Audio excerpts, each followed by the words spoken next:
Hey guys, John Riley. Welcome back to another episode of Bushcraft Bums. A while ago I did a video on folding knives, bushcraft folding knives, and today I thought I'd talk a little bit about larger knives. Larger knives are the subject of some debate. Some people love them, some people hate them. I like them. I mean, some people prefer them to hatchets or hatchets to large knives and, you know, whatever. I kind of fall in the middle of the debate as I like both of them. But today I figured I'd just focus a little bit on larger knives because I heard somebody say the other day that they have no place in the camp, and I just wanted to say that I disagree with that and kind of like point out some ways that I think this might be useful. This particular knife is one I've been using for a while. This is a BK9. This is an older Camillus version, and it's been stripped, and it's as you can tell, it's been through a lot of use. This was gifted to me by my buddy Dave up in British Columbia, and I'm just going to put it through some paces today and do some basic techniques. Going to build a fire with it basically and use only this. Alright, so the first thing I'll demonstrate is some light chopping, and most people argue that a large knife cannot chop as good as an axe, and I'm going to agree. A large knife cannot chop as good as an axe. But, you know, for most camp stuff, you don't really need to chop really so much as it is splitting and other tasks. But as you can see, this is an arm-thick piece of wood. I think it's oak. That's just a pretty hard wood. And, you know, we're going to try and get through that as quickly as we can. So what I like to do is I try to take like a 45-degree chop right down the center. As you can see, I get a pretty good bite in there. Just like that with my first shot. Alright, I'm going to flip it around. I'm going to try to do the same thing on the other side. Missed. There we go. Got. Once more over here. Got. A couple more here. Good. And once more right here. What I'm doing is kind of getting like a pencil sharpener effect around the edge of this log here. Get rid of a couple of the extra little things standing in my way.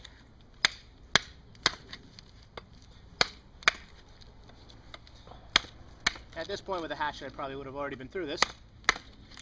So definitely, as I said, in chopping, I think an axe is superior. There we go.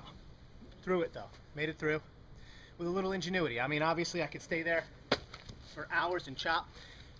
You know, to get through it in one piece, that would take a lot longer. Here are a couple of chops, maybe 10, 12 chops, and a little force, and it gets through.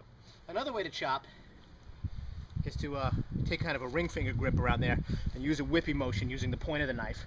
And this is if you have to get a lot of wood out really fast. Kind of just using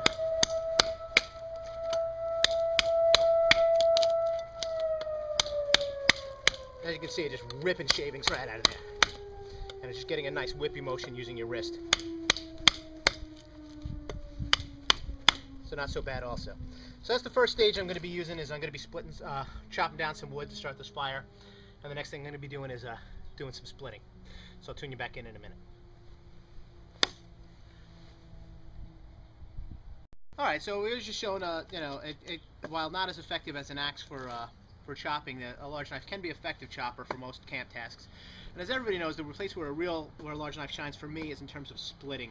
I find delicate splitting with an axe to be kind of tedious, and although an axe can split large wood well, I find when I need the finer stuff, I get a lot more accuracy with a knife. I'm just going to do some light splitting, batoning. No big secret here. Everybody who knows anything about bushcraft or survival knows how to baton, but just a little demonstration. Down, and I can just continue to break this down as small as I need to get all the different stages of kindling I need to get a fire going.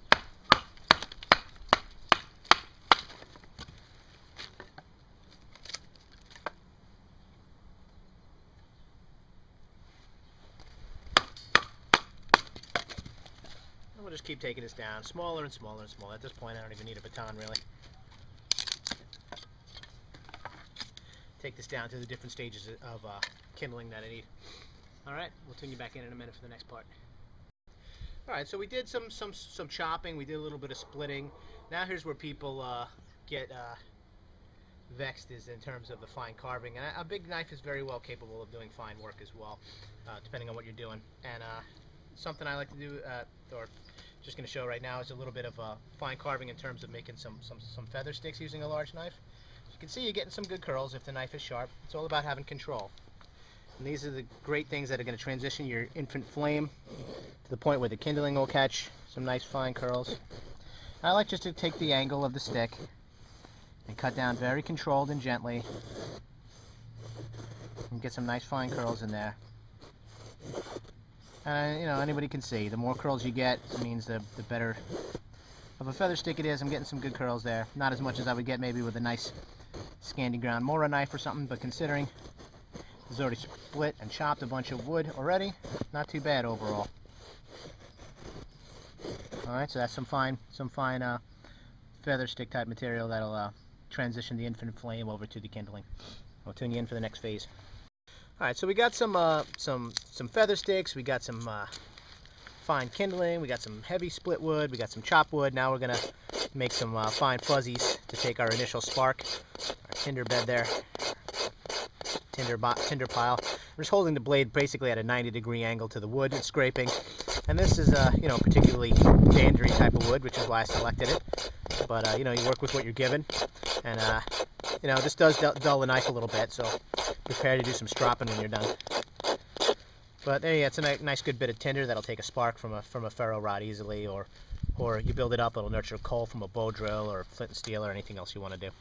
Alright, so now I'm going to go ahead and build my fire up, and I'll tune you back in a minute. Alright, so we got our fire going using the different stages that we just processed with this large knife. And this could be, you know, this is a Becker, I like this one, but you know, for those of that prefer a more traditional style, you know, a lot of good like Hudson Bay style knives. Condor makes a great one. There are a lot of custom makers out there make knives like this size. But I just want to show you too, so that's some fire making skills, but also, you know, it can be used to do fine things too. So what I'm going to do now is I'm just going to show quickly how it can be used to do some fine notching. So what I like to do is I like to take like a reverse chest lever grip. I put my thumb on the blade like this, take it with the cutting edge in line with my knuckles, and I can press down really hard into the wood, and then I can use the blade in a very controlled pattern to move away from myself to get some very fine notching done. Get a nice little notch there, you know, and it's only limited really by how far you want to take it.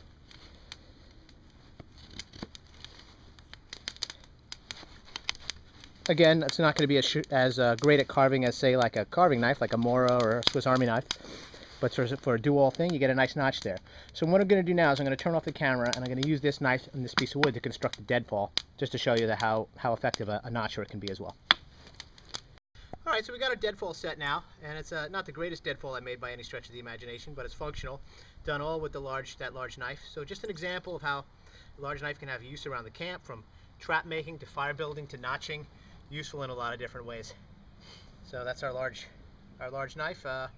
So some people say it doesn't have a use in camp. It can. I mean, it does carry with it sort of a Rambo-esque Conan type image, which some people don't get along with. But you know, I think you got to, when it comes to tool selection, you got to kind of transcend image and just go with functionality. I find it doesn't split as well as an axe or carve as well as a carving knife. It performs all tasks adequately. I'm John Riley, Bushcraft Bums. Thanks for watching.